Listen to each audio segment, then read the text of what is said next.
चुनाव आयोग पर सवाल उठ गया है। विदेशी जमी से एक बार फिर से राहुल गांधी ने हमला बोल दिया है चुनाव आयोग के ऊपर। राहुल गांधी विदेश जाएंगे और खुद खबर बन जाएंगे, ये तो आम बात हो चली है। जब जब विदेश जाते हैं तब राहुल गांधी की चर्चा होती है और सवाल यही उठता है कि अरे भाई, देश की बात विदेश में क्यों करते हैं?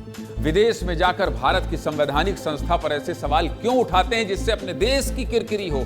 यही सवाल उठता है, लेकिन राहुल बार बार ऐसा ही करते हैं। राहुल गांधी के पिछले विदेश दौरे भी इसकी गवाही देते हैं। राहुल गांधी के विदेश दौरे पर दिए बयान सुर्खियों में आ ही जाते हैं। अब राहुल गांधी एक बार फिर विदेश गए हैं, अमेरिका में हैं, अमेरिका के बोस्टन में बोल रहे थे और बोलते बोलते फिर से भारत की संवैधानिक संस्था पर प्रहार कर दिया है। चुनाव आयोग पर सवाल उठा दिया है, यहां तक कह दिया है कि सिस्टम में बहुत कुछ गड़बड़ है।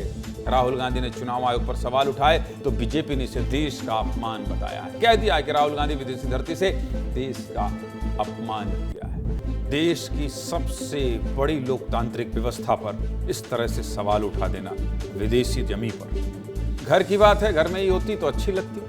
देश के बाहर जाकर अपने देश की संस्थाओं पर सवाल उठाएंगे तो सवाल आप पर भी उठेंगे। ऐसा नहीं है कि राहुल गांधी ने पहली बार विदेशी धरती से भारत की संस्थाओं पर, भारत की जांच एजेंसियों पर सवाल उठाए हो, ऐसा नहीं है। इससे पहले भी राहुल गांधी विदेश में जाकर भारत पर सवाल उठाते रहे हैं और एक एक तथ्य आपको दिखाऊंगा, बताऊंगा। देखिए कब कब ऐसा हुआ। देखिए, राहुल गांधी विपक्ष के नेता के तौर पर पहली बार पिछले साल यानी 2024 के सितंबर में विदेश दौरे पर गए थे।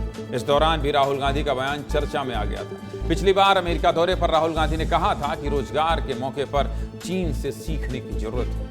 तब राहुल के चीन प्रेम पर खूब सवाल उठे थे। इससे पहले मार्च 2023 में राहुल गांधी लंदन दौरे पर थे। राहुल गांधी ने लंदन में कई ऐसी बातें कह दी जिसको लेकर देश में बवाल मच गया। इंडियन जर्नलिस्ट एसोसिएशन की प्रेस कॉन्फ्रेंस में राहुल गांधी ने कहा कि भारत में लोकतांत्रिक ढांचे पर हमले हो रहे हैं। भारत में विपक्षी दलों को सिर्फ बीजेपी से ही नहीं, लोकतांत्रिक संस्थानों से भी लड़ना पड़ता है। इतना ही नहीं, राहुल गांधी ने यहां तक कह दिया कि इस पूरे मामले में अमेरिकी और यूरोपीय देशों को दखल देना चाहिए। सोचिए, भारत में इतनी अराजक स्थिति हो गई है कि दूसरे देश भारत में आकर समझौता कराएं, दखल दें। कौन कह रहा है? देश के नेता राहुल गांधी कह रहे हैं।